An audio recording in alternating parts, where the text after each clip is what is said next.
Hey sightseers, long time no see. We are making our way across the United States, and this happens to be our very first stop along this epic adventure, this months-long road trip that we're taking. The state we're in is Kansas, and the town or small city that we're checking out is Coffeyville, home to the Red Raven softball field and one very old train built in 1902 by Baldwin Locomotive Works. Now, as it just so happens, I'm with somebody who knows quite a bit about old trains, and that is old Meandering Marty over here. Meandering Marty, if you didn't know, has his own YouTube channel, and if you're a train lover and you like trains, you'll definitely want to check out his channel. Well, let's find out from Marty what he knows or what he's figured out about this train. The train was made by Baldwin Locomotive Works, but I believe the number that's on this car here, coal car, fuel oil car, whatever they put in here at the time to feed the engine, which I believe is fuel oil. The number on here says 969, I believe, and that doesn't match the locomotive, so I don't believe this is original to it. Now, if you look at the locomotive, it's got stamped in here 1079, which matches for the locomotive. Since I'm a train dummy and don't know anything about trains other than what you've taught me, can you explain as to how you know that? How do you know that that number matches the train? I've seen a lot of them marked, but you can't completely rely on that, because like here on the car behind it, you see the 3856 stamped into it, another number. Some of them might just actually be like a part number, but you know, normally when you see them here or on the frame in the middle, I've seen where they actually matched, but apparently these two don't match. Well, is it possible, Marty, that the reason that they don't match is because it originally had like a coal car attached to it, yeah, versus some kind of oil? Exactly, you're exactly right. That would be a good reason why it didn't match. Maybe they didn't originally want it to match, and maybe it is original, but for a lot of times that I've seen, you do see numbers that do match, but I'm thinking you're probably right with that. All right, well, what else can we figure out about this train?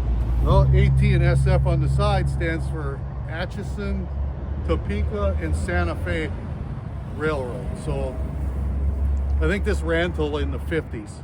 I believe when I was looking briefly at history on the town, one of the things was that the railroad coming in here helped make the town like so many other towns that we've come to.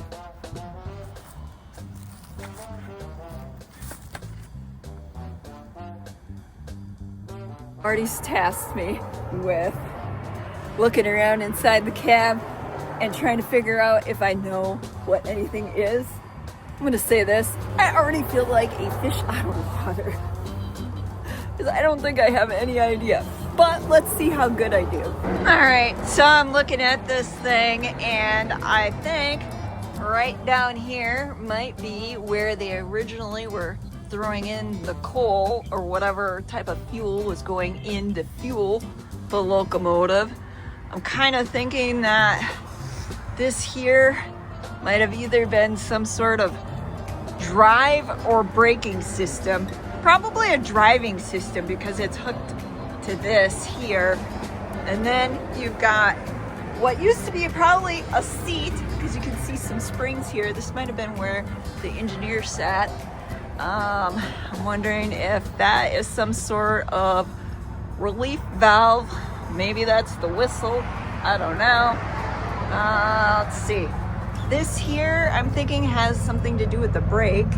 Possibly. No, wait. Maybe this is the brake. Maybe this is the drive. I don't know. I have a feeling I totally failed. Let me know in the comments section below. I know one thing that I can explain about the train that I've learned from Marty. And what would that be? Well, that this locomotive is known as a 262. And how do I know that? Meandering Marty has taught me from his videos that you count starting at the front, that these wheels here, there's 2 of them, and then you go along here and you count 1, 2, 3, and 2 times 3 is 6, so this would be the 6 portion, and then you go to the last wheel and again there's 2. So did I get that right, Marty? You passed. Yay! All right, what else can we talk about this train before moving on? Well, a lot of people don't realize that, like a car, they have cylinders. On this locomotive, you have 4 of them, 2 on each side. 1, 2.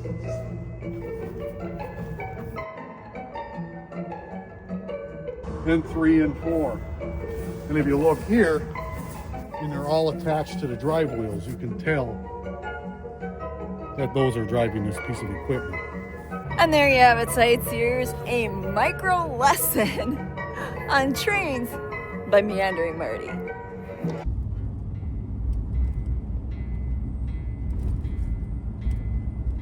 Our next stop in Coffeyville is going to be the Dalton Defenders Museum. Because if you didn't know, Coffeyville is where I believe 4 out of the 5 gang members of the Dalton Gang were shot down and captured. Now, we'll get more information on that in the museum because, of course, I just read it briefly online and I don't have all the facts, but we will definitely get those inside the museum.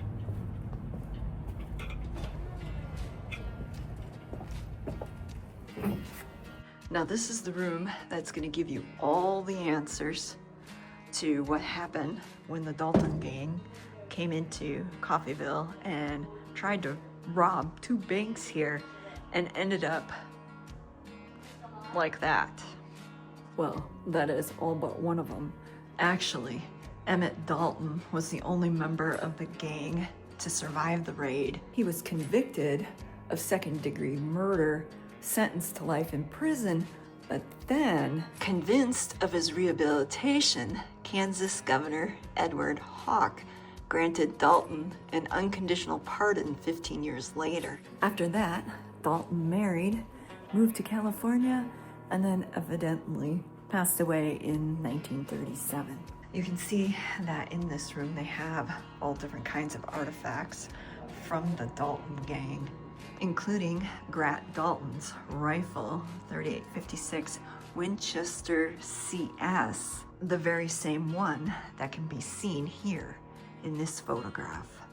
In this case, you'll find a hat worn by Bob Dalton, a glove that was worn by him, one of the spurs from one of the Daltons, some very morbid looking photographs of the Daltons. Because, you know, back in the day, it was common to photograph the dead. And I imagine with this being such a huge thing for the people of Coffeyville, they were not gonna let that event go by without any type of photographs to, you know, mark that fateful day. Well, let's move on.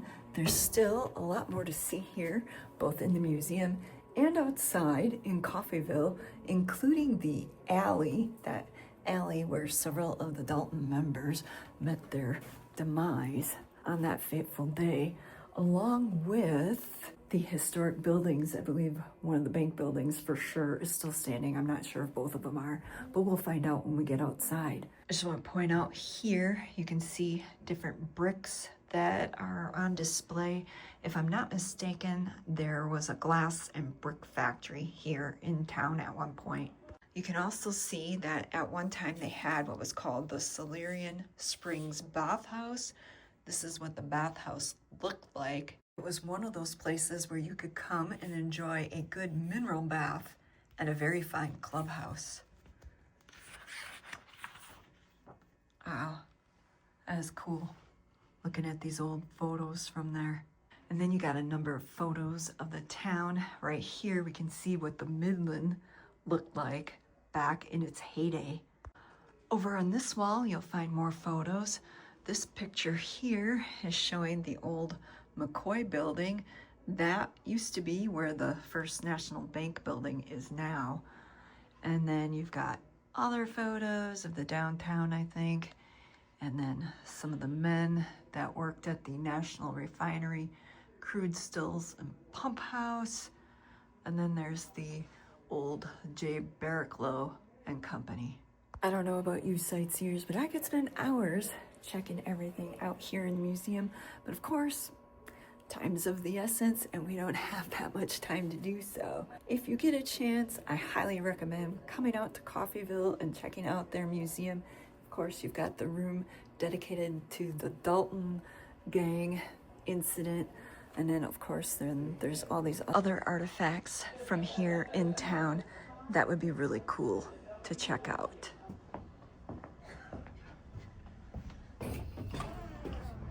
Now, if you look directly across the street from the Dalton Defenders Museum, you're gonna see where the old bank was, the C.M. Condon and Company bank, that members of the Dalton Gang tried to rob. Now, as the story goes, when they asked for the money in the vault, they were told that the lock for the vault wouldn't open for another 10 minutes. This quick thinking by the bank employees and their bluff is basically what sealed the Dalton Gang members' fate. While they waited, they could hear shots firing out over by the First National Bank, which you can see right over here. At that point, they attempted to make their escape. But, as we found out inside the museum, 4 of the 5 didn't live to see another day. If we go over here, we can see on the side of the building that there's a plaque. This is known as the Perkins Building. It was built in 1890. But what makes this placard so interesting is that it does make a notation that this building was the location of the C.M. Condon and Company Bank during the time of the infamous raid by the Dalton Gang on the banks back in October of 1892. Excuse me, October 5th, 1892. But that is really unique, interesting, something you don't ordinarily see when you go into a town is something like that. And then if we look over here, we can see this alley.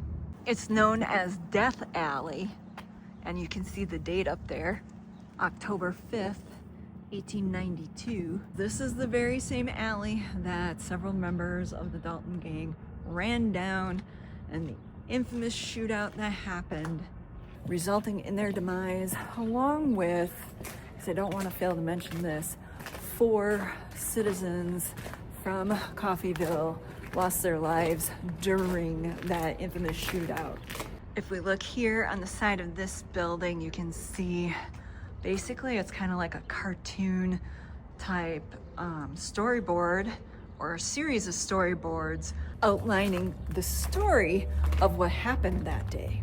I can see Marty is checking something out here. Why don't we go see what he's looking at? What's up, Marty? What did you spy? Charles T. Conley, who gave his life at this spot. Dalton Raid, October 5th, 1892. Oh. Here's the jail. Oh yeah, that is the old historic city jail.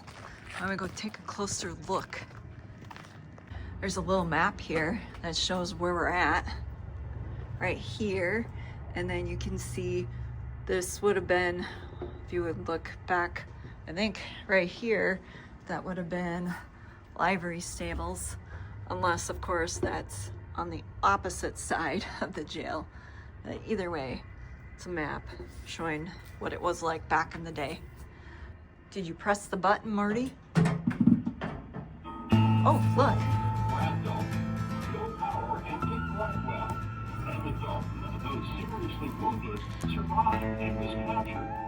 So that's cool. You get to see what it might have looked like back in the day when the Dalton Gang members were laid out in the jail.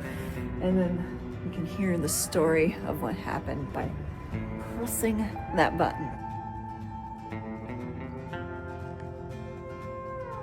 Before we move on to other parts of Coffeyville, I just wanted to point out that they do have this memorial here dedicated to those men who successfully defended Coffeyville during that Dalton raid. Obviously, that was a huge deal for the people of Coffeyville, and the fact that those men risked their own lives to save their banks from being robbed by the Dalton Gang really says a lot about the people that settled here. Anyways, let's move on. There's a number of historic buildings here I wanted to point out. The first one being Isham Hardware Store. In business since 1870, Isham's Hardware Store is Kansas's oldest hardware store in the state. Additionally, Isham's would have been one of the stores supplying guns to Coffeyville citizens that would have been used in their fight against the Dalton Gang. Speaking of the Dalton Gang, earlier I had shown a shot, some footage of Coffeyville's current First National Bank, thinking that perhaps that was indeed the bank that the Dalton Gang had attempted to rob.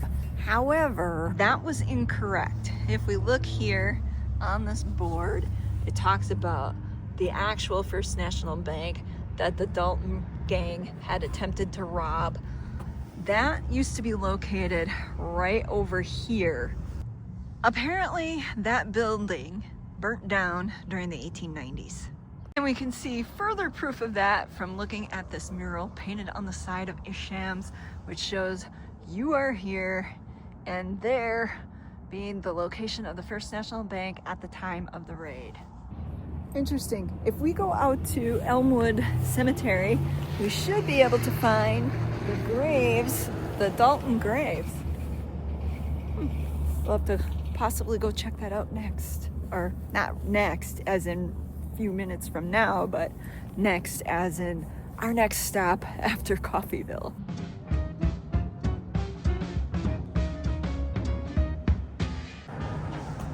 Oh look, Coffeyville has a historic walking tour. Take a brochure. Oh, that's kind of a bummer. That's like a wah, wah, wah, wah moment. Although I'm not too disappointed because I believe there might be a time capsule over here, which is why I wanted to walk this direction anyways. And there you have it. The time capsule for Coffeyville, Kansas, 1961, to be opened in 2061. 36 years from now, that would put me at... too old to even mention here on YouTube. Oh look, instead of following the yellow brick road here in Coffeyville, we can just follow the old horseshoes. I imagine they're taking us to places related to that fateful day with the Dalton Gang. But since we've already covered that, I'm just going to follow my own path. And actually, I see Marty up ahead. I think I'm gonna go try and catch up with him and see what he's up to. Hey Marty, what you doing? What you checking out? Anything cool? Just rubbernecking. Rubbernecking? I spy something that might be of interest to you down over that way. The theater. For those who don't know, who are new to the channel or to Meandering Marty, Marty loves old theaters. It's one of the things that when I first met him, he had how many of those old theater seats in your basement? In the garage, 250. I had a couple in the basement. Yeah, so he's somebody that really enjoys old theaters, old theater equipment. So I think we're gonna go check out the Midland next. And I give you the Midland. From the looks of it, it appears that the Midland is no longer being used as a theater, but rather as a conference center or a meeting place. Hey Marty, look at the tile that's in, what, the ticket booth? Do you think that's original? Here, look at that. Or do you think Possibly, yeah, I think that might be original. And is this here marble? Yeah, that's a marble. Wow. Can you imagine if this theater is this ornate on the outside, what the inside must be like, or what it must have been like back in the day? If you recall, when we were in the museum, the Defenders Museum, I showed you a picture of what the theater looked like back in the day. And you can see by popping it up here on the screen what it looks like compared to today. Even now today, it is quite something to see. Look at the stained glass that's in those windows. And then up there, they've got these greenish stones that are inlaid, and all the individual light bulbs that would be lit up on the marquee. Not to mention the Midland sign itself, plus the decorative tile as you walk in. This theater is probably one of the more ornate theaters that we've ever seen. Don't you think, Marty? Yeah, it's pretty neat. Especially for a small town, kind of in the middle of nowhere. No disrespect, but you know, when you get out in the plains like this, not a lot of big cities. Yeah, I would say it's not too common these days to find something this ornate in the small towns, just because a lot of the small towns have just, you know, dried up, and those types of buildings end up being leveled, taken away. But this is truly a hidden gem, and one Coffeyville should be proud of. Interestingly enough, if we walk down this way, and if you look past the U.S. Post Office, you'll see the Coffeyville Journal. Evidently, people's thirst to get the news in newspaper form is still strong here, as the Coffeyville Journal still publishes twice a week. Which, when you consider that the Coffeyville Journal was established in 1875, that's pretty amazing. Hey, look, Marty. There's an alarm, but the question is, what would you steal from a newspaper company? I don't know. Type? Ink? Paper? Maybe they didn't want anybody breaking in and stealing all our hot tips. What do you think, Marty? Exactly. Just as another point of interest about Coffeyville, they also have several radio stations here. KUSN 98.1 FM Best Country Mix, KGGF News Radio 690 AM, KGGF 104.1 Greatest Hits, and Sunshine 98.9 KGGF Today's Christian Music. Does that make any sense, Marty? Did I read them right? I don't know about this last one. I think them are supposed to be G's, but 98.9 KGGF. You can't have that many radio stations with the same call letters, I thought. They all were separate. The FCC oversees the licensing of radio stations, and they require you to have call letters, which every station out there has a different call letter. You got 4 different radio stations here, and they all got the same call letters. Don't make any sense to me. Maybe you can, but I thought they were separate. The only other idea I had was that perhaps the bottom ones were KQQF, but I don't know. It's a mystery. If anybody knows, let us know. I was going to show you a park across the street next, but we got distracted by the light posts here at Coffeyville's post office. Look at them. How ornate those are. I mean, this is the stuff I like on old buildings. You don't see stuff like that in that quality. Anyways, moving on to that park. You can see across the street they have what is called the Union Pacific Park. It's another one of those miniature music parks like what we saw in Shawano, Wisconsin, where you can bust out and play a tune should you desire. Aw, come on now. It wasn't that bad, was it? Moving on. If you look up there across the street at the top of this building, it says Betty and Bill, which begs the question, who's Betty and Bill? Since I'm not able to find out who Betty and Bill are at the present moment, I'm just going to point out to you this amazing mural that's painted on the side of the building. You've got the Midland here, a nod to some of the businesses that have been a part of Coffeyville. The mansion, I believe that's the Brown Mansion, which I think we're gonna drive past here in a little bit. And then a reference to some children and schools, which I don't personally know right off the top of my head what that's for. Cowboy boots, members of the Dalton Gang, and of course the Defenders saying, "Not in our town." An obscure reference to the icy drinks. You know, those icy, slurpy, slushy drinks that you can get from the gas station? Well, those, coincidentally, were invented here. And then you got some men up there who I don't recognize. A guy over here who looks frightened. I mean, he looks like he's freaking out. Over what? I don't know. Maybe he was one of the first people to spot members of the Dalton Gang here, but don't quote me on that. Last but not least, you've got the Perkins building, which held the bank that the Dalton Gang tried to rob. An airplane up there, and an Indian chief there. Oh, and one more thing, which I would be totally remiss if I forgot to mention, that according to some, Coffeyville is the center of the United States, as you can see on that map. Something you may not know and that you might find of interest, sightseers, is that here in Coffeyville, you'll find a number of large historic mansions in town.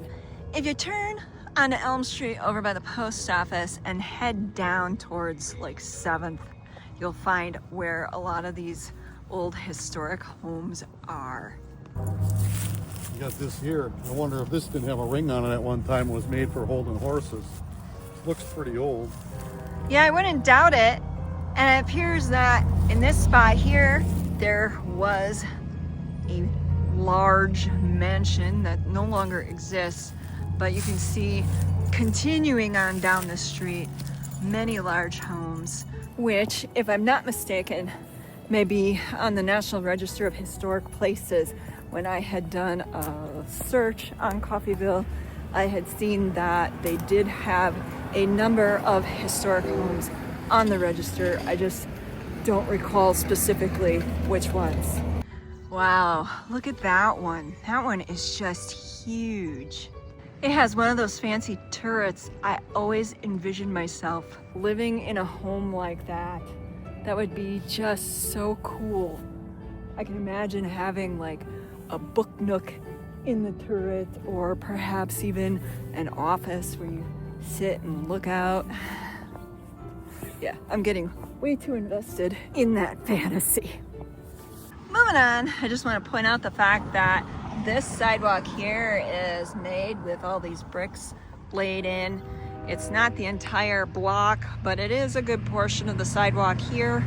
And in the sidewalk across the street leading up to several old homes out. I'm thinking that this might actually be really old sidewalk that was laid in that they just never tore out and replaced with modern day sidewalk. And speaking of old historic homes, there's the Brown Mansion that you need to check out. This historic home sits in a commanding position atop a hill overlooking the town. Can you imagine what the inside looks like? I know. I wish we could go inside too, but unfortunately we have hit it just at the right time where they aren't open right now for tours. And well, sometimes all you can do is admire from afar. Interestingly enough, there happens to be a Kansas historical marker sitting here atop the hill right over by the mansion. Why don't we go check it out?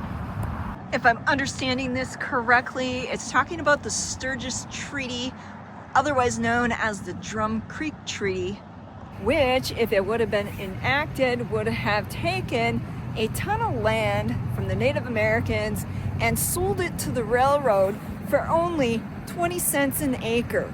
The railroad, in turn, would have made huge profits by selling the land to settlers.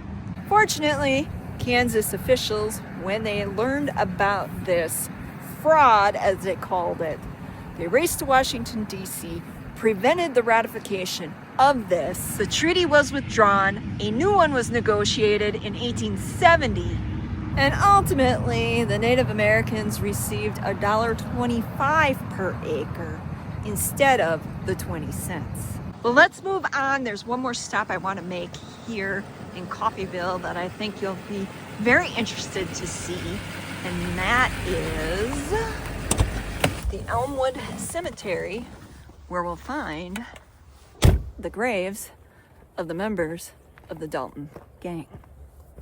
To make it easy for folks, they have them well marked, and the path to it, leading up to it, well marked, because you can see that they have a series of placards marking out all the historic graves in this cemetery.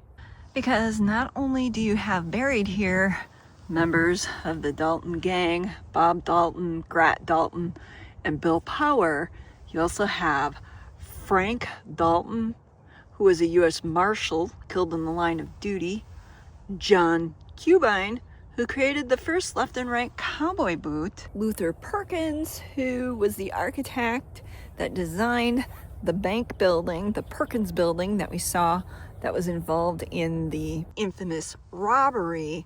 And you also have people like Hazard W. Reed, who was the founder of H.W. Reed's department store, Minnie Slauson and George Slauson, who built the first brick business in Coffeyville. You also have Thomas G.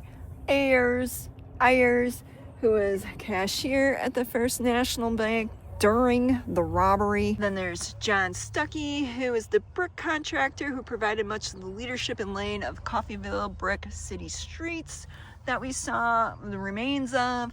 And then you have the Ishams, the brothers that opened Isham's hardware store downtown, the Brown family, which is the family that lived in that huge mansion we just saw. So a lot of historic members from the community are buried here, besides the infamous Dalton Gang members. And this is the grave where they are, or where they had been laid to rest so many years ago.